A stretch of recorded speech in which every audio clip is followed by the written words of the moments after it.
পেয়ারা মিষ্টি হলে যতটা সুস্বাদু, না হলে ঠিক তেমনই বিস্বাদ লাগে। অনেক সময় ভালো পেয়ারা বলে বিক্রেতারা ধরিয়ে দিলেও খেলেই বোঝা যায় স্বাদ নেই। পেয়ারার মিষ্টত্ব নির্ভর করে তার জাতের উপর। তাছাড়া কতটা পাকা বা কাঁচা তার সঙ্গেও স্বাদের সম্পর্ক থাকে। সাধারণত পাকা পেয়ারার মিষ্টত্ব বেশি হয়। কিছু পেয়ারার ভেতরটা লাল হয়, সাধারণত এগুলি বেশি স্বাদু। বাজার থেকে ভালো মাছ, টাটকা সবজি কেনার জন্য যেমন অভিজ্ঞতা দরকার, ফল কেনার ক্ষেত্রেও তাই। তবে এই ব্যাপারে অনভিজ্ঞ হলে জেনে নিন কোন কোন লক্ষণ দেখে ভালো পেয়ারা বাছাই করবেন। রং।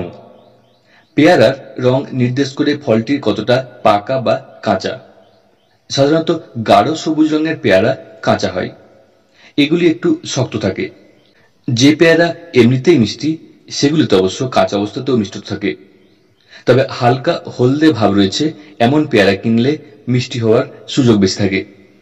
আবার একেবারে হলদেটে পেয়ারা বেশি পাকা হয়, একটু গলা ভাব থাকে, যা অনেকেরই পছন্দ নয়।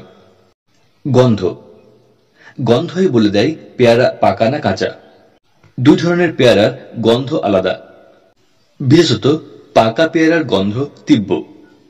পেয়ারা কেনার সময় রং দেখে যদি তা পাকা কিনা বোঝা না যায়, অবশ্যই গন্ধ শুঁকে নিন। নরম। পেয়ারা যদি খুব শক্ত হয় বুঝতে হবে সেটি কাঁচা। আঙুল দিয়ে চাপলে যদি হালকা নরম লাগে তাহলে বুঝতে হবে ভালো করে পেকেছে। তবে বেশি নরম হলে কিন্তু সেটি নিশ্চিতভাবে অতিরিক্ত পাকা হবে। ভিতরের রং। কোনো কোনো পেয়ারা সাদা হয়, কোনো পেয়ারার শাঁস লালচে হয়। লালচে পেয়ারার স্বাদেও তফাৎ হয়। আবার কোনো পেয়ারা ছোট সবুজ হওয়া সত্ত্বেও মিষ্টি হতে পারে। পেয়ারার প্রজাতির উপর স্বাদ নির্ভর করে। পেয়ারা নিয়ে ভুল কি করেন? অনেকে কাঁচা পেয়ারা বাড়িতে নিয়ে সপ্তাহখানেক রেখে তারপরে খাওয়ার পরিকল্পনা করেন।